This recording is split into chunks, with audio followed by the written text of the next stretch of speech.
Well, hello. I'm Josh, and I'm back once again with another great film to tell you about. And this week, I'm going to be talking to you about Leo McCarey's 1937 screwball classic, The Awful Truth. So, The Awful Truth is based on a play by Arthur Richmond about a married couple who, after accusing each other of infidelity, decide to get an amicable divorce.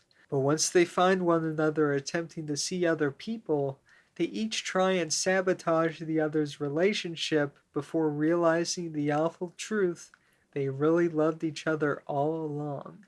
So, as I said, The Awful Truth was directed by the great Leo McCarey. Now, I feel he's probably not as famous today as some of his contemporaries like Howard Hawks, Frank Capra, and even Ernst Lubitsch, but regardless, he was still one of the best directors of the period. Now, The Awful Truth was actually considered to be one of the earliest examples of a screwball comedy, with Frank Capra's It Happened One Night largely considered to be the first. Now, the story for The Awful Truth had actually been around for quite a while at that point. The original play was written in the early 20s, and the first film adaptation actually came out a few years later, but Leo McCarey's version actually came about in a different way. So earlier that year, in 1937, McCarey had made this incredible film Make Way for Tomorrow, which he always regarded to be his best film. But it was not very successful at the time, and he got into a lot of conflict with the studio over it. And so when he ended up getting offered to remake The Awful Truth, he took it and really put his own spin on it.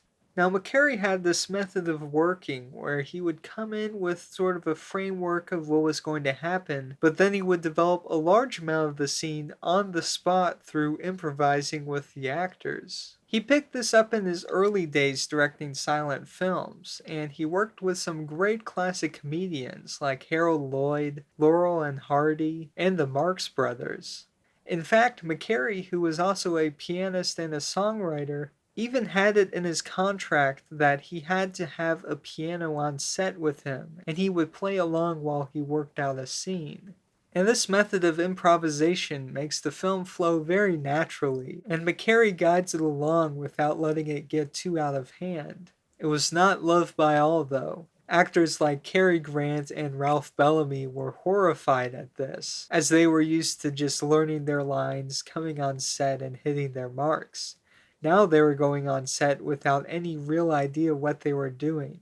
And there's actually a bonus feature on the Criterion disc for this film, all about how before this film, Cary Grant was not quite the icon we all think of him as today. And though many elements, such as his accent, were developed previously, he was still much more rigid in some of his earlier performances prior to this movie. And this is widely considered to be the first film where you see the Cary Grant that most people think of. You know, cool, relaxed, witty, while also being quite athletic and expressive. And much of this seemed to be kind of unlocked through Leo McCarey's forcing him to ad-lib lines on the spot. It wasn't easy though, and Grant actually tried several times to get off the film, either by paying out his contract or trying to find other actors to replace him. And that being said, I think it's a huge credit to Grant and McCarey that none of this tension seems to show through in the final film. And Cary Grant's performance in this feels so natural and fits so well into his filmography,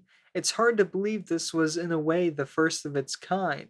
He really uses his full body to command the screen in his scenes. But now, this isn't just the Cary Grant film, not by a long shot. In fact, it has a great performance from Irene Dunne. She has so many great moments in this film. One of my favorites being when she comes over to the extravagant home of Cary Grant's soon-to-be fiancée, who along with her parents are clearly very uptight and snobby. Dunn comes over pretending to be Grant's too down-to-earth sister and proceeds to unintentionally offend the family in as many ways as possible. And of course, the supporting cast in this is just perfect too. Tons of great character actors. And Ralph Bellamy in particular is quite memorable in this as the oil-rich cowboy Daniel Leeson. So, as I mentioned, this film was heavily improvised and rewritten from its theater roots. And one of the great things McCary's method seems to really add to this film is all the great little details it has, with the subtle movements and the visual setups and gags that likely weren't in the original script.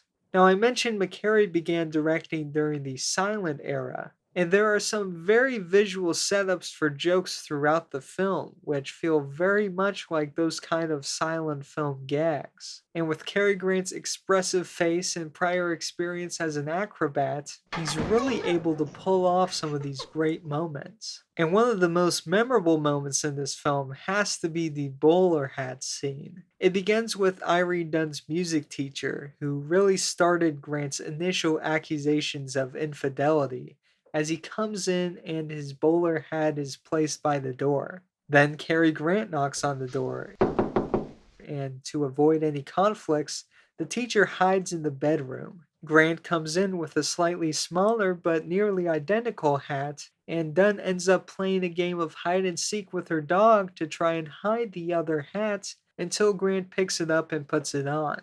He notices it's a little too big, but then when Ralph Bellamy and his mother come to the door, Grant, thinking he's doing her a favor, decides to hide in her bedroom, not realizing it's already occupied. And well, you can guess what happens. Excuse me. So, what I love about this scene is that the jokes incorporate both the sound and the picture in a pretty unique way. The jokes in the first part of the scene are mostly visual, whereas the humor in the final part is almost entirely based on the characters not seeing the action but hearing it. I was worried. Oh, must they do that? Yes, and we're a little upset about this, eh? Everyone's motivations are made quite clear before the scene begins, allowing the audience to fully understand the humor of the situation. And furthermore, the editing is very precise and keeps the scene at a good pace, balancing all the elements as they come together before the big payoff at the end. Then those witty comments from Cecil Cunningham just add that perfect button to exit the scene with. I certainly learned about women from you. Here's your diploma. In short, I think there's really a lot to get out of watching this film. It's really like a textbook example of how to write, direct, and edit comedy. And on top of that, it's a showcase of some truly great comedic acting. I mean, as crazy as some of the moments can get, they never feel too goofy or overacted, which I think helps it feel a bit more sophisticated than, say, a Jerry Lewis film.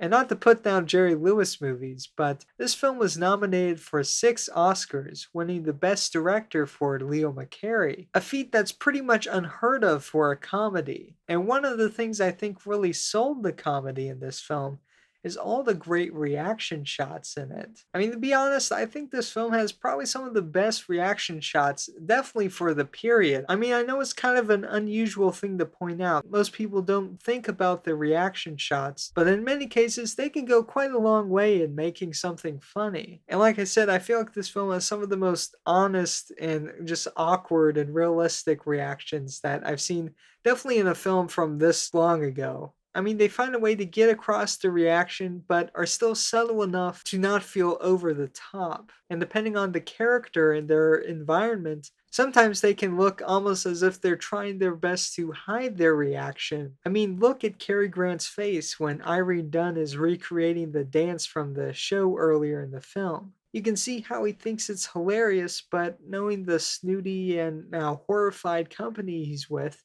he does his best to hide his face and only the slightest grin sneaks out. And I think that's really one of the things that makes this film stand out and really age pretty well. No matter how crazy or silly the environments that these characters are put in, the reactions always feel very grounded and realistic, which ends up making the scene that much better. Say, wait a minute. Don't anybody leave this room. I've lost my purse. So if you'd like to see The Awful Truth, it's available from all the usual streaming sites as a renter by option. And if you want to buy it physically, the Criterion version is probably going to be your best bet. As you can see, it looks amazing, and it has some really great bonus features as well. And as for the comment question, I'm wondering, what is your favorite comedy? And I know that's kind of a broad question. There are tons of comedies out there. But as I said, I think this is a really great example of a comedy where all the elements come together to make a really funny film. And I'm wondering, what are some of your favorites? So be sure to put those favorites in the comments section down below and start discussing. Hit the like button if you liked this video and subscribe if you'd like to see more. Be sure to keep watching movies and I'll see you again soon.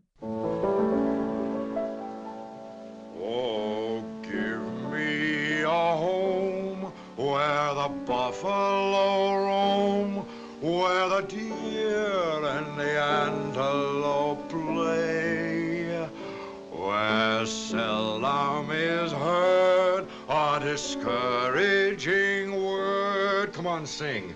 And the skies are not cloudy all day. All day it is, all day. Oh, I'm so sorry. That's all right. Home, home,